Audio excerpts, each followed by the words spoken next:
नमस्कार, मैं doctor Vimal Gupta, senior consultant gastroenterology, Shalby hospital Jaipur में कार्यरत हूँ। मुझे 15 सालों से मैं गैस्ट्रोएंटरोलॉजी फील्ड में कार्य कर रहा हूँ और मेरा जो मुख्य इंटरेस्ट का विषय है वो एंडोस्कोपी है। आज मैं एक और विषय को लेकर आपके सामने आया हूँ। पीलिया या जॉन्डिस बड़ी ही आम समस्या है। हम सब ने अपने लाइफ टाइम में या अपने फैमिली में कभी न कभी पीलिया को नोटिस किया होगा। दोस्तों, पीलिया मुख्य रूप से दो तरीके से या दो वजह से हो सकता है। एक, लिवर में किसी भी वायरस के इन्फेक्शन की वजह से, या दूसरा कारण हमारी पित्त की नली में किसी भी तरह की अगर रुकावट हो जाती है तो उस वजह से भी पीलिया हो सकता है। आज मैं आपको जो पहले तरह का पीलिया है, जो लिवर में इन्फेक्शन की वजह से होता है, उस बारे में आपको बताने जा रहा हूँ। दोस्तों, मुख्य रूप से जो लिवर में इन्फेक्शन की वजह से पीलिया होता है वो यूजुअली हेपेटाइटिस वायरस की वजह से होता है। हेपेटाइटिस वायरस मुख्य रूप से 5 तरीके के होते हैं: hepatitis A, B, C, D और ई।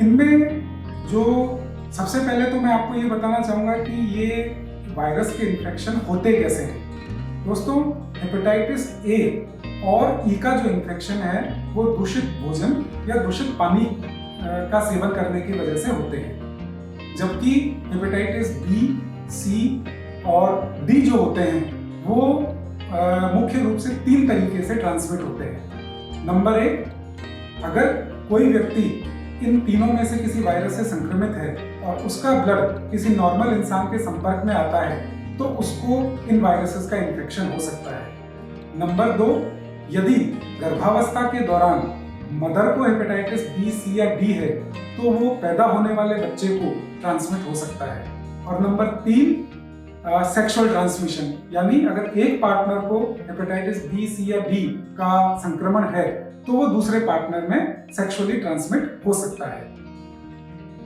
अब आते हैं इनके लक्षणों पर।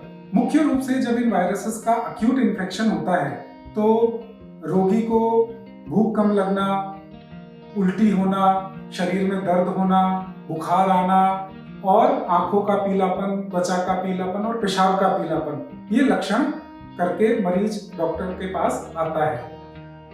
जो 5 तरह के वायरस हैं उनमें मुख्य रूप से इनिशियली ये सारे लक्षण होते हैं। हेपेटाइटिस ए और ई जो हैं वो कंट्रोलेबल डिजीज हैं। अक्यूट स्टेज में अगर समय पर डॉक्टर की राय ली जाए, ट्रीटमेंट लिया जाए तो इनका पूरी तरह से इलाज हो जाता है और ये पूरी तरह से ब्लड से और लिवर से खत्म हो जाते हैं। दोस्तों, हेपेटाइटिस बी और सी ऐसे वायरस हैं जो अक्यूट स्टेज में आने के बाद हो सकता है दवाई से कुछ समय में खत्म भी हो जाए और हो सकता है ना हो।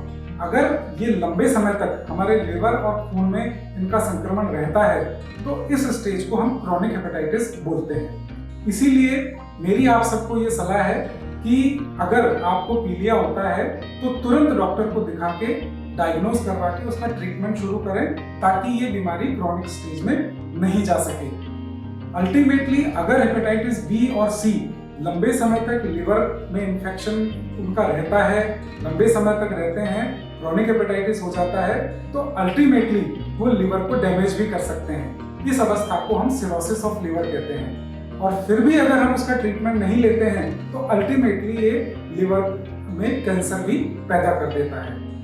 अच्छा, सबसे अच्छी खास बात यह है दोस्तों कि इनमें से जो हेपेटाइटिस वायरसेस हैं इनमें हमारे पास हेपेटाइटिस ए, बी और ई की वैक्सीन भी अवेलेबल है।